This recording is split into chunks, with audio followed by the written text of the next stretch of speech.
Well, we actually have some news and notes to talk about out of Tigersville. So we will certainly discuss those at the beginning of the show, and then we will break down Andre Lipcius and Nick Maton all today on Locked On Tigers. You are Locked On Tigers, your daily Detroit Tigers podcast. Part of the Locked On Podcast Network, your team every day.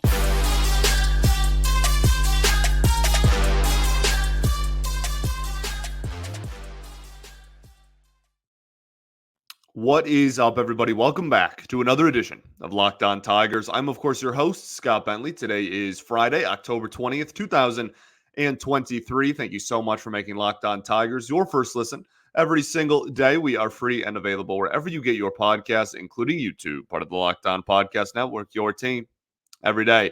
Alrighty, well, we're going to start off by talking about some news and notes out of Tigersville, out of the Tigers organization. I said Tigersville twice. That's really weird, and I don't think anyone has ever called it that, but we are going to discuss a couple of things that have happened in the Tigers organization over the last couple of days, and then we will get into Andre Lipcius and Nick Maton's player breakdowns. Two guys, I'm not going to call their 2023s fascinating, okay? I'm not going to do it. However, both of them did things, for good or bad, in 2023 that made their discussions about what to do with them this winter, and then obviously in 2024, I think pretty interesting. So we will certainly get to those later on in the show, but we're going to start off by talking about two things here that have happened in the Tigers organization the last couple of days. One is Zach McKinstry was nominated for the Utility Player Gold Glove Award. I love the fact that they have the Utility Player Gold Glove Award, just because that's becoming more and more common in our beautiful sport. But also, it's just something that probably always should have been there, right? Like that's just it's a cool. I don't even think it's that niche. Like it's just I think that's cool to recognize the people that are versatile and play multiple positions and have an award for that. Maybe they don't log enough time at one specific position to be nominated for that specific one. So Zach McKinstry throwing his hat in the ring there, and is nominated for a Utility Player Gold Glove. It's not. I'm just glad he got the shout out. I don't really anticipate him to win. If he does, that's awesome. We'll certainly celebrate and talk about that. But I don't really anticipate him winning. Like Jonathan Scope last year, right? 2022, not 2023. Jonathan Scope 2022 was a really wild case because he could not hit at all, unfortunately. He might have been the worst qualified hitter in the game of baseball in 2022, if I remember right. He was certainly close if he wasn't. And on the flip side of that, he had crazy good defensive metrics. And we were pounding our fists on the table on this show for even in the middle of the season. Like, this dude should win the Gold Glove at second base. He should win the Gold Glove at second base. And obviously that ended up not happening. He got nominated and didn't win. But, this one isn't. I wasn't even anticipating him to really get nominated. So the fact that he is, I think, is awesome. He also very much deserves it. This isn't a surprise because he doesn't deserve the nod. He absolutely does. We talked about it on his deep dive. What was that, a week ago now? Maybe even a little bit longer. He was a, +4, +5 OAA and played five different positions over the course of the season. Very much deserved. Really fits the bill of utility Gold Glove. Kind of like that's really his specialty. Is going to give you some pretty good base running, but mostly he is going to play plus defense at a lot of different positions. So tip of the cap to Zach McKinstry. We'll keep an eye on that and see if he wins the award. But he has been nominated for a Utility Player Gold Glove Award, which I think is pretty cool.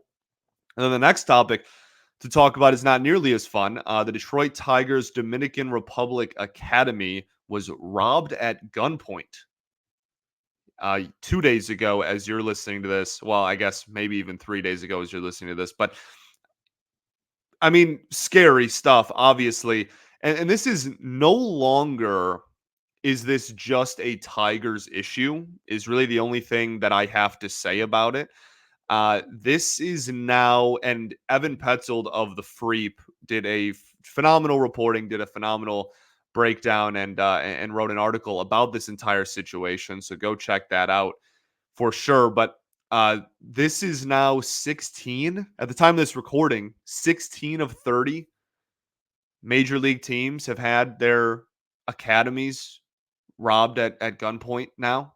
Like that's a staggering amount. And I don't believe anyone's been severely hurt yet in the Tigers situation, at least. I know for a fact that no one was like harmed or anything, but that clearly this is now a league-wide issue. This is over half of the league has had this happen to them. It just happened to the Cardinals last week, the Guardians and Marlins not too much before the Cardinals. Like this is almost becoming a weekly occurrence for these academies. And like I said, Evan Petzold did a great job. Hector Gomez has done a lot of reporting and covering on the situation.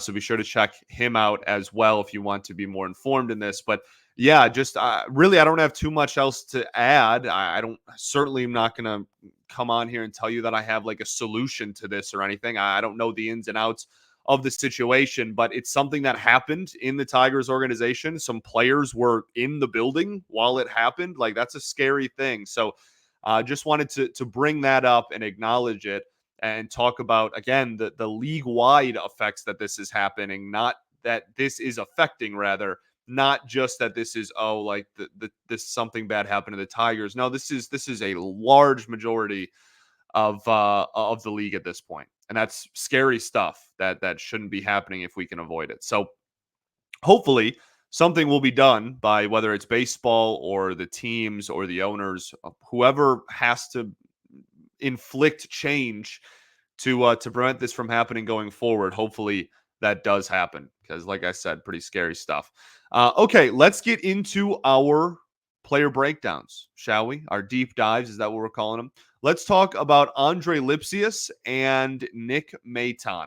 Okay, like I said, not the most fascinating 2023s for either of them, but did something, whether it's good or bad or somewhere in between, to make the conversation about what to do with them in the future rather interesting. So let's talk about that right after I tell y'all about our friends over at Jace Medical. There's a lot of uncertainty in the world today, and it's important to be prepared. The Jace Case is a personalized emergency medication kit that contains 5 essential antibiotics that treat the most common and deadly bacterial infections. You can also customize your case and add additional life-saving medications based on your unique needs. Jace Medical now offers customization for your Jace case with dozens of add-on medications. Choose the medications that best fit you and your family's unique needs. You can also buy a gift card for your family or your loved ones so that they can get a Jace case of their own whenever they need. So go to jacemedical.com and enter promo code LOCKEDON at checkout for a $20 discount on your order. That's promo code LOCKEDON at JASCmedical.com.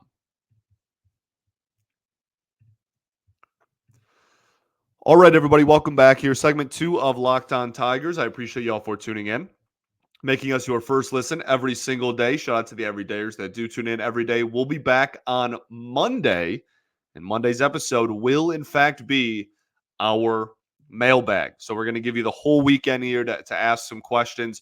You can ask them via Twitter. If you want to DM me, you can ask them via just like tweeting at me or posting on X, whatever it's called now. You can just at me in that and throw it out to the world. You can comment on YouTube. Any questions there, I will see.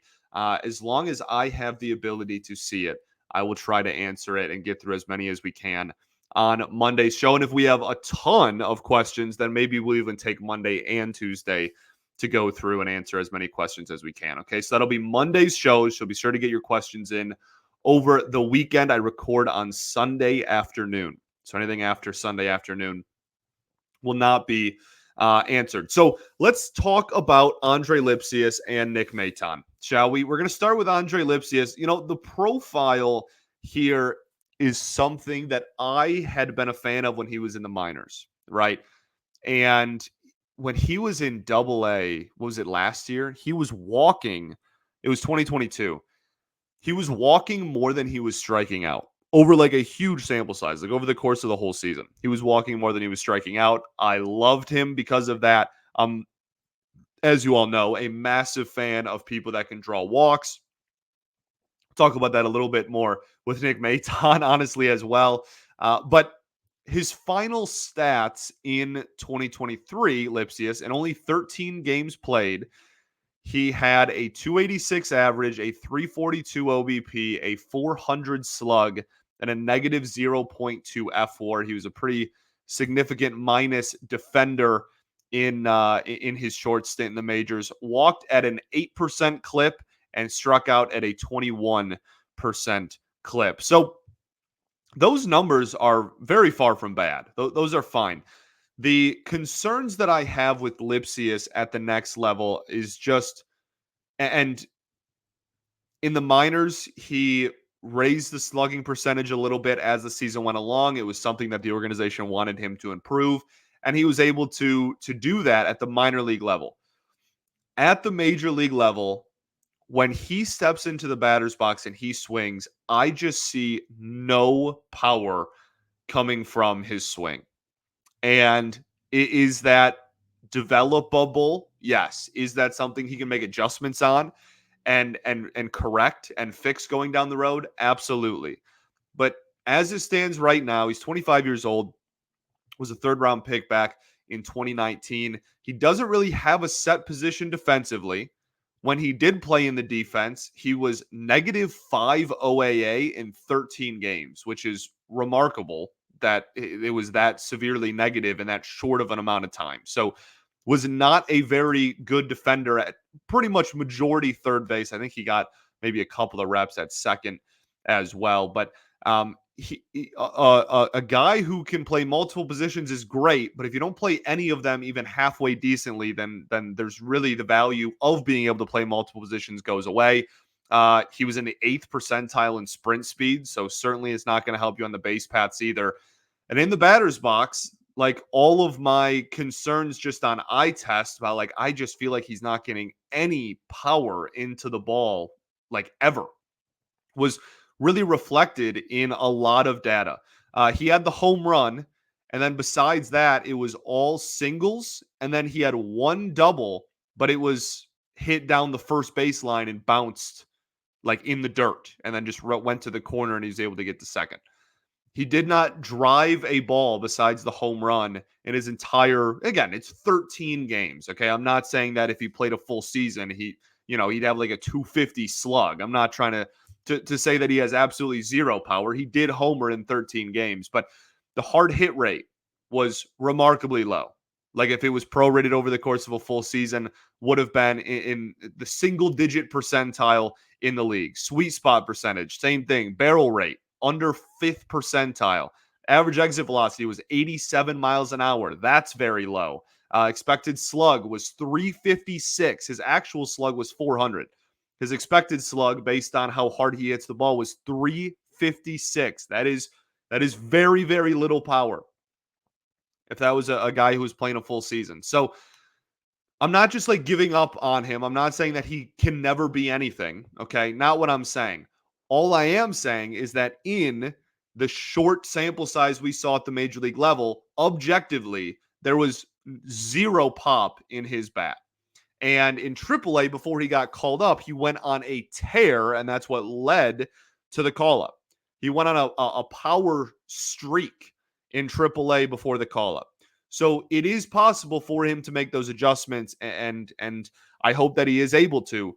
But as it stands right now, when looking at the future, okay, when talking about what Lipcius, what his role is going to be on this team going forward, are you penciling him in at any of the starting positions on opening day next year? I am certainly not. I would imagine that most people are in a similar boat there. Okay.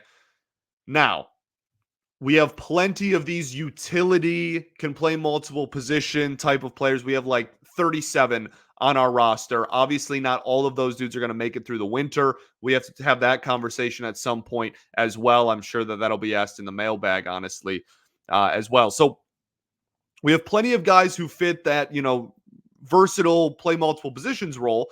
Can he fit into that going forward?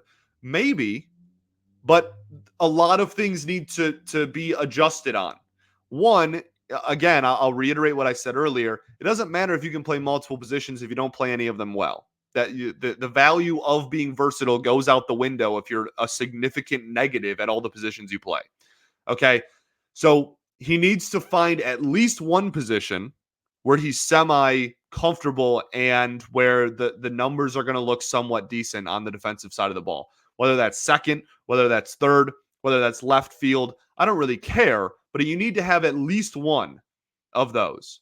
And we have yet to see that even in the minors. He wasn't like a big time plus defender. I think by the end, most people were a lot more confident in his defensive abilities like right before he got called up than they were going into 2023 or that they were at the end of 2022.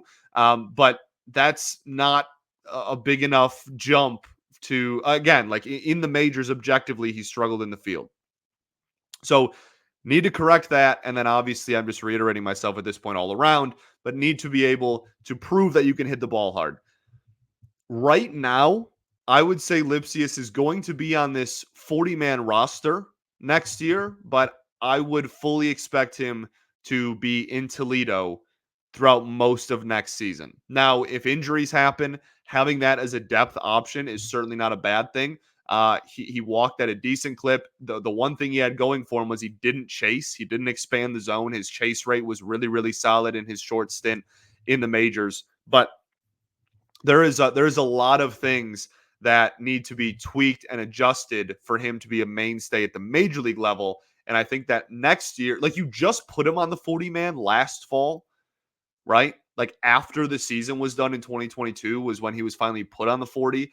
So I'm not expecting them to just go, oh, 1 year, you didn't do well in 13 games, we're quitting on you. I'm not expecting that. I'm not even saying I want that. But I think it might be a relatively short leash in 2024. I'm not sure how long they're going to keep him on the roster if this profile doesn't change at all. So Andre Lipcius, someone that, again, like I am and was a huge fan of coming through the minors because of that eye and because of that ability to draw walks. Now we need to see that translate to the major league level. Like he could hit for no power and be a minus defender, right? But if he walked at a like league leading clip, if he walked at like 12 or like 15% or something egregiously high, then like you live with it. This conversation is also very quickly starting to sound like Justin Henry Malloy, is it not? Isn't really a plus defender anywhere. We don't really know where he's going to play long-term defensively. JHM did hit for some power in AAA this year. Had a couple of months where he just completely snapped.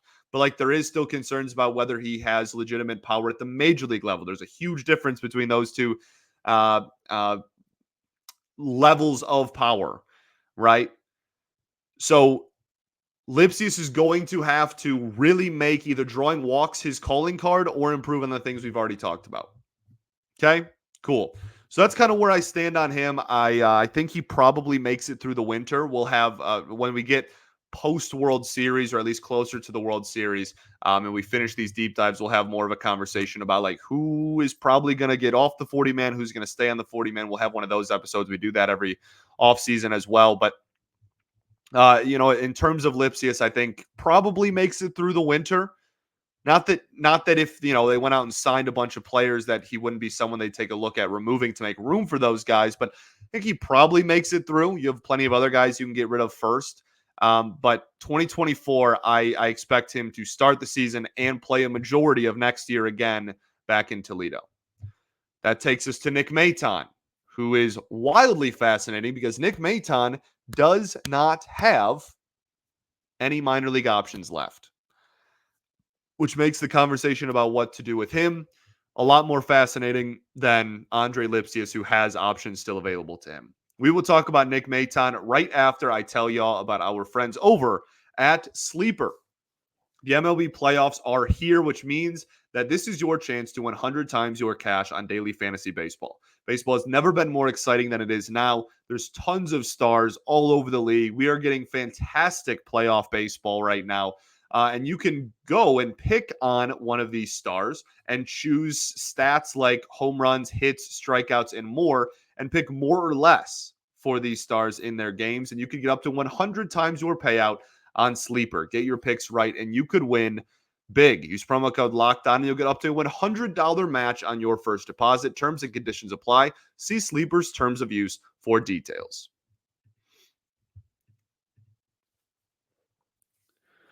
All right, everybody, welcome back here. Third and final segment of Locked On Tigers. I appreciate y'all for tuning in, making us your first listen every single day. Let's talk about Nick Maton. Okay, Nick Maton acquired last year in the Gregory Soto deal. That trade was Gregory Soto and Cody Clemens for Nick Maton, Matt Vierling, and Donnie Sands. And Maton was the presumed third baseman of the season. Now, that was the presumption going into the year.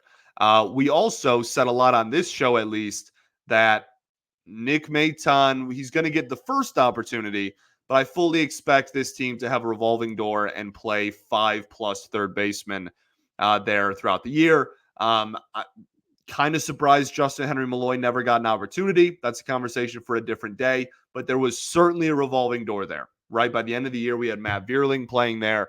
Nevin got reps there. Zach Short got reps there. Jonathan Scope got reps there. Obviously, Maton did. And that's not even everybody. Andre Lipcius, who we just talked about. There's a lot of dudes that played third base for the Tigers this year. And the reason why was because Nick Maton did not work out at all, which is super unfortunate. But let's talk about why it happened. It's not really a surprise to anybody if you've been listening to this show for any length of time, especially when Maton was in the majors. Let's start with his final line from last season. Man, he's negative 1.1 FWAR on the year, the second worst on the team. Only player with a worse FWAR was Eric Haas, who ended at negative 1.4. In 93 games, Maton had a 173 average, a 288 OBP, and a 305 slug. That's a 67 WRC plus, so 33% worse than league average in creating runs. He had a 13% walk rate, which is like the one good thing he could hang his hat on, and then a 25% K rate. This is unfortunately very simple, and it's not news to anybody. I'm not reinventing the wheel or telling you something that you don't already know. This guy cannot hit non-fastballs. Just going down all the different types of pitches he saw in 2023, the four-seamer, he had a 231 average and a 446 slug. That's not terrible, right? Is it great? No. But if he did that with all of the pitches he saw, if that was like his final line, we'd be having a much different conversation right now. But that was just against four-seam fastballs. Against sliders, he hit 095 with a 167 slug. Against changeups, he hit 091 with an 091 slug. Did not have a single extra base hit against a changeup all season.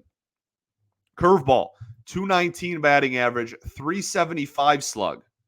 It's like, all things considered, not as bad as the rest of the non-fastballs. Now you have a sinker and a cutter, which are both variations of fastball. The sinker, 242, 545 slug. The cutter, 200 average, 250 slug. Splitter, 091, 091. Sweeper, 083, 083. So outside of the curveball, every single non-fastball, he hit not only in the 100s, he hit sub 100 against every single non-fastball. Again, sans the curveball, which he hit 219 against, and still had a 44% whiff rate against, which is the highest of any pitch he saw, and almost a 31% K rate, which is one of the highest against all pitches he saw as well. That was against the curveball specifically. So even the one that he kind of could hit a little bit more, he was still swinging and missing at more than any other pitch. Just a complete inability to hit major league non-fastballs. And at one point, it led to him not even being able to really hit fastballs. If we look at 2022, okay, his four-seam fastball he hit, and this is a very small sample size, okay, much smaller than his 2023, but he crushed four-seam fastballs and still did not hit a lick against anything else. And this is something that we talked about on the episode when he got traded to the Tigers, right? And I was still excited about him because he drew walks and he did show an ability to hit major league pitching. It was just only fastballs. And we talked about the adjustments that he could make, etc. And that just never happened. And he tried to change his mechanics a lot throughout the season. He had the big open stance at the beginning of the year. By the end of the season, he got rid of that completely. He was almost in a closed stance. He was changing where his hands were loading. He was changing where his hands were setting pre-pitch. Like, he changed so many mechanics and tried so many different things and just could not consistently hit non-fastballs at the major league level. Now, when he got sent down the first time, he had good numbers against him. Not against him. He had good numbers in AAA for him, right? He hit well. And I tweeted out something along the lines, it was probably snobby and like not the nicest thing in the world, but it was something along the lines of like, I just don't care about his numbers in AAA. It was also like 8 games or 12 games or something. So I was like, I just don't care about this. And I had a couple people reply and be like, well, like he hit well. I was like, yeah, he hit well against minor league off speed. There has never been a doubt, really, that he couldn't hit minor league curveballs and sliders and changeups. He can't hit major league sliders and changeups. And it's 12 games. I guess I couldn't have asked for any more, but like, my point is, when looking at the future of Nick Maton, I just don't care. Like, if he goes into the minors and has an 1,000 OPS, I just won't really care until he proves that he can do it against major league pitching. And that is a very easy transition into when is the next time he's going to get an opportunity to prove that he can hit those against major league pitching. Because he does not have any minor league options remaining. Which means that if the Tigers want to send him down to AAA next season at the start of the year, he's going to have to pass through waivers. Now, will he pass through waivers? It's very far in the future. Okay, I'm not going to speculate. I guess if you tried right now, maybe you could do it. But I'm sure there's some teams, especially toward the bottom of the league, that would probably like to take a chance on him. If you're Scott Harrison, you really want to make sure you keep Nick Maton, then there goes that possibility. But it's either that or you just cut ties with him now. Again, he has no options. So he's going to have to go on waivers at some point. Are you going to remove him from the 40? You could try that. You could try removing him from the 40-man roster, assuming that no other team will offer him a major league contract after this season, which I think is pretty safe to say, and then try to get him back on a minor league deal. He comes into camp. He's not taking up a 40-man roster spot until you put him back on there, and you see what happens.